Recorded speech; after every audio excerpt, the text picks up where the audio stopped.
Hello, my name is Jocelyn. I am 31 years old, and I have been living the life I have always dreamed of. My husband and I were happily settled in our beautiful dream house, a place we had worked hard to own since our wedding 2 years ago. It was a spacious and stunning home, complete with a big garden and a refreshing pool.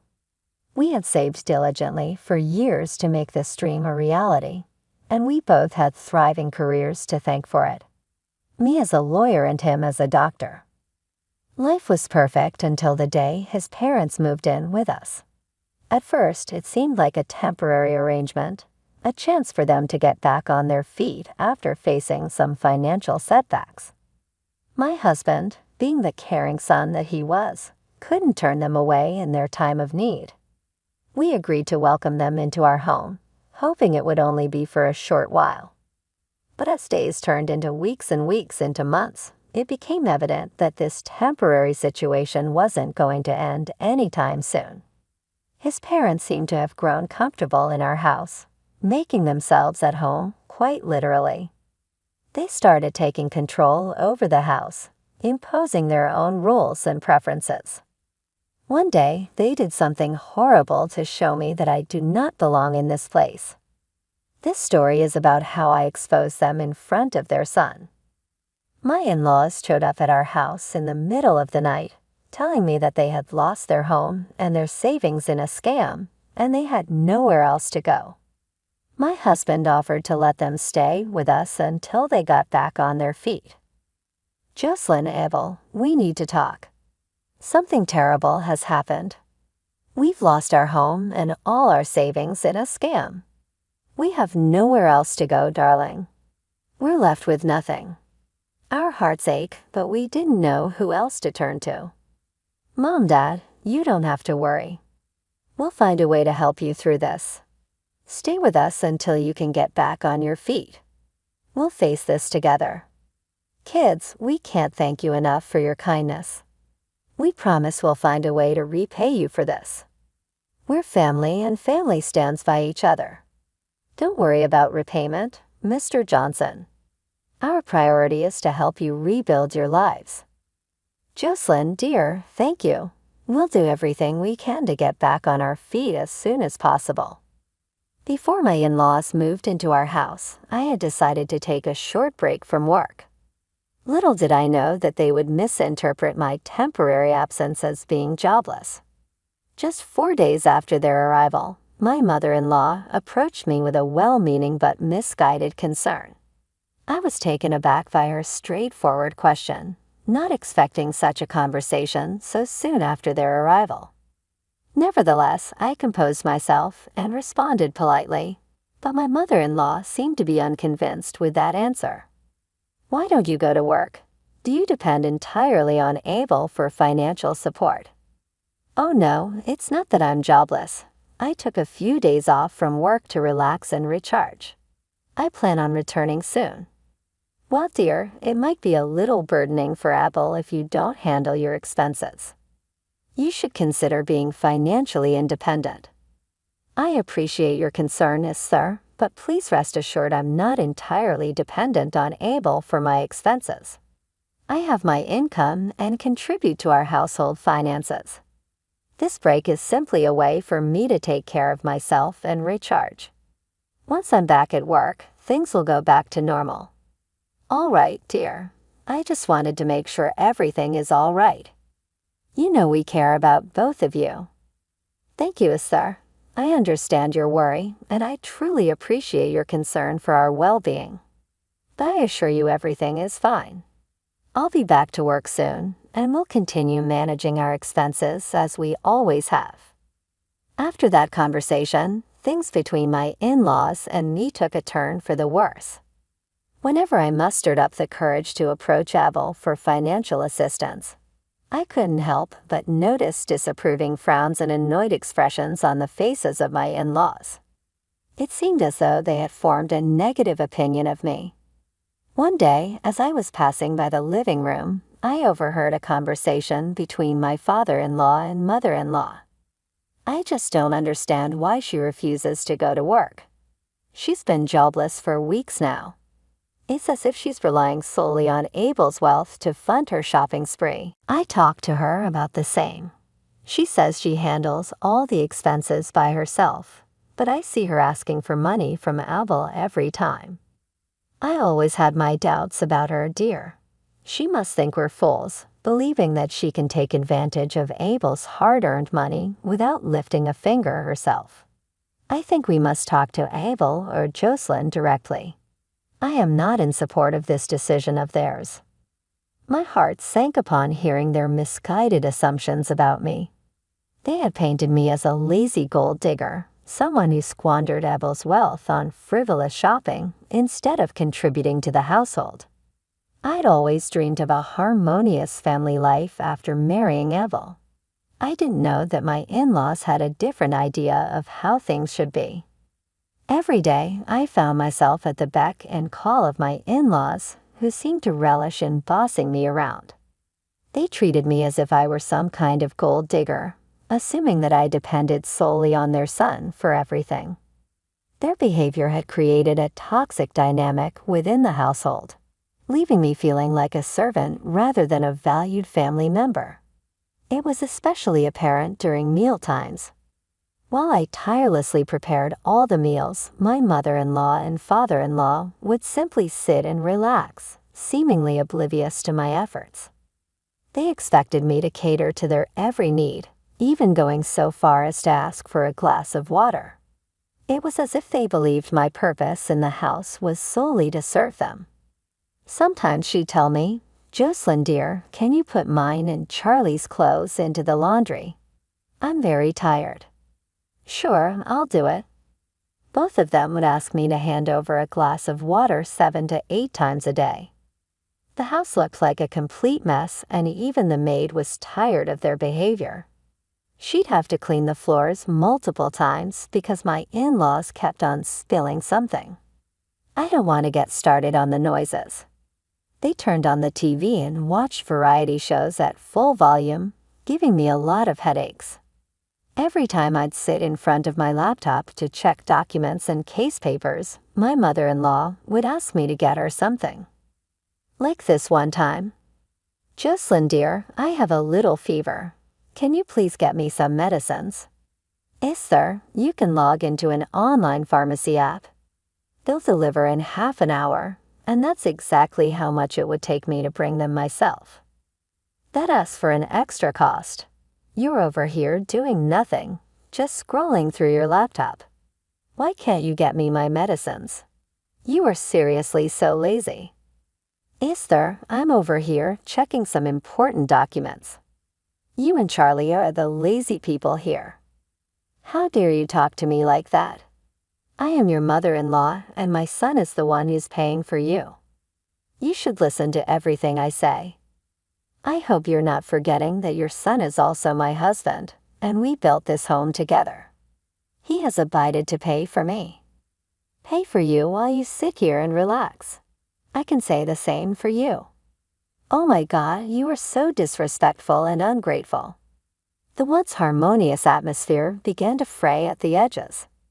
Their presence brought tension, and our once happy home felt suffocated. Their constant interference and unsolicited advice started to create a rift between my husband and me. I didn't know whom to talk to, so I turned to my best friend Diane, thinking that she might give me some valuable advice. A few weeks ago, my in-laws moved into our home temporarily because they had lost their house and savings in a scam. You won't believe it, but it turned out to be an absolute nightmare. What did they exactly do? Well, let me tell you about my in-laws. They are the worst I've ever encountered. They are so rude and ungrateful it is unbearable. They treated me like a servant and a stranger, constantly bossing me around and criticizing everything I did. It feels like they think they own the house and everything in it. That sounds awful. How do they behave? They're demanding and disrespectful, always expecting things to be done their way. They have no regard for our belongings or resources, using them carelessly and wasting everything. Our house is constantly noisy, messy, and filled with unnecessary trouble caused by them. That must be incredibly frustrating to deal with. You have no idea. It's like living in a constant state of chaos and stress. Their behavior makes me feel devalued and unappreciated. I can't believe how they could treat someone like that, especially a family member. I'm so sorry you had to go through that. Did you ever confront them about their behavior? I tried to address the issues, but it only made things worse. Since I'm on a break from work right now, they think I am jobless and depend on Abel for everything. I have my savings, and Abel is my husband. Of course, I'd ask him for money. He married me. They constantly disrespect me. My dream home is becoming a nightmare for me. See, Jocelyn, why don't you talk to Abel about it? He should understand that his parents are in the wrong this time. Yes, I think so. I should talk to him. One evening, as we sat in the living room, I gathered the courage to speak my mind. Honey, don't you think it's time your parents found their place? It's been months, and I miss having our space to ourselves. I know, but they're still not financially stable. I can't just ask them to leave. I'm not saying we should abandon them, but we deserve our space too. This was our dream house, remember? It's just about a few days. They'll leave soon. As the days passed, my frustration grew. The once joyful conversations at the dinner table turned into tense silences. My husband's attention shifted, and it felt like I was slowly losing him to his parents' demands. Then one day, while my husband was at work, his parents requested a serious conversation with me. They asked me to sit down, their faces stern and disapproving. It was a conversation I never anticipated. Listen, we need to talk. We've reached a decision, and we believe it's time for you to leave. Yes, we don't like you or trust you. We feel like you're just using our son for his money. You're jobless, and we believe you're a gold digger. But that's not true. I love your son genuinely. I never married him for his money. I married him because I love him. We don't see it that way. We think you're a bad influence on him. You're not good enough for him, and he deserves better. We want you out of his life and out of our house. Consider this your one warning. Can we talk about this? There's nothing to talk about. We've made our decision. But why? I don't understand. I love your son, and I thought we had a good relationship. And remember, I made it clear that I am not jobless. This is a break that I took to focus on my life. You may love him, but we don't believe you truly care for him. You're just after his money. And what kind of job allows you to take months off? That's not true. I married him because I love him, not for his money. He was just a student when we first met. Oh, come on. We know your type. You saw an opportunity and took advantage of it. No, you're wrong. I always supported him in his dreams. I never asked him for anything material because I'm capable of getting that for myself. And if you're forgetting, he is my husband and I do have some rights on him. We don't believe you. You're just trying to manipulate him into thinking you're a good person. That's not fair. I've been nothing but kind and respectful to both of you. You may act nice, but we see through your act. You're a bad influence on him, and we won't stand for it. Can't we find a way to work things out? I don't want to lose my marriage. It's too late for that. We've already made arrangements for you to leave in a week. A week? That's not enough time. Please reconsider. No, our decision is final. You have 1 week to pack your things and leave. I can't believe you're doing this to me. I never thought you would treat me this way. It's for the best. You're not right for our son, and we won't allow you to ruin his life. You can't control our lives like this. We're adults, and we can make our own decisions. We know what's best for him, and he will thank us one day. Well, I won't leave without a fight. I love him, and I won't let you tear us apart. We'll see about that, but mark our words, you are not welcome here anymore. I won't lie, I was enjoying the drama, but this was taking a weird turn. I couldn't help but laugh because they thought I was jobless. The expressions on their faces clearly showed that they thought I had gone crazy. Well, let me set the record straight. I am not jobless or a gold digger, as you might have assumed. I am a successful lawyer with a thriving career and financial independence. Is that so? And why do you think we'll believe you? You ask Abel for money every now and then. I think you are lying. No, that couldn't be further from the truth. In fact, I contributed equally to our household expenses and even helped pay for half of the house we used to live in. I have all the legal documents to prove it.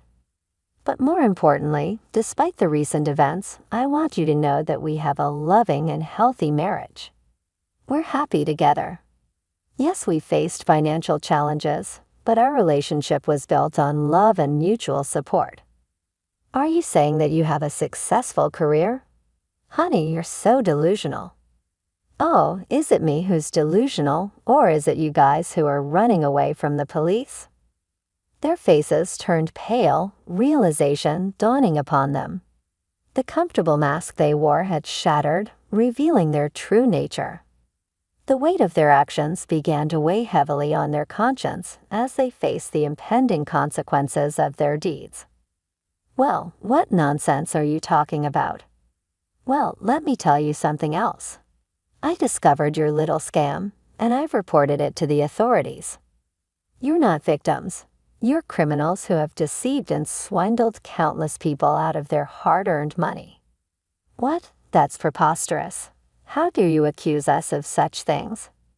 Oh, it's not just an accusation. The evidence is overwhelming. The police are actively searching for you, and it's only a matter of time before you're caught. This can't be happening. We're respected members of society. Respected members? Cheating innocent people out of their money is anything but respectable. You thought you could get away with it, but justice will prevail. The law will catch up to you, and you'll face the consequences of your actions. This is outrageous. How could you betray us like this? We are your husband's parents. You betrayed me first by tricking me into leaving my own house, and now you've harmed so many innocent people. I won't stand idly by and watch you hurt more lives. The truth will prevail, and you'll be held accountable for your crimes. But it was because of a misunderstanding. We thought you were a bad influence on our son. Yes, I agree you were a bad influence on our lives, and I made sure to report it to the authorities. What? You're bluffing. No, I'm not. You're not victims. You're criminals who have cheated hundreds of people out of their hard-earned money. The police are after you, and it's only a matter of time before they catch up. Just as our conversation reached its peak, a knock on the door interrupted us. I opened the door to find police officers standing there, ready to take my in-laws into custody. They had been tirelessly tracking them down for months and were grateful that I had tipped them off. Are these the individuals you reported? Yes, officers, these are the ones. The police officers wasted no time. They swiftly handcuffed my in-laws and read them their rights. Their faces turned pale with the realization that their actions had finally caught up with them. We've been after them for quite some time. Thank you for your cooperation. Your tip-off has helped us bring these criminals to justice. You're welcome, officers. I couldn't stand by while they continued to harm innocent people. It's good to see justice being served. With my in-laws now in police custody, I felt a sense of relief. The deception had been exposed, and they would now face the consequences of their actions. The police officers expressed their gratitude once more before escorting my in-laws away. Later that day, when Abel, my husband, returned from work, I knew it was time to share the whole story with him. I laid out the details of his parents' financial misdeeds, not holding back any information. To my relief, Abel stood by my side, understanding the depth of their betrayal and the need for consequences. We'll get through this together. Lastly, I was actually grateful that our home now belonged to us, and no one could invade our privacy again. Our once peaceful life was back on track, with his parents facing the consequences of their actions.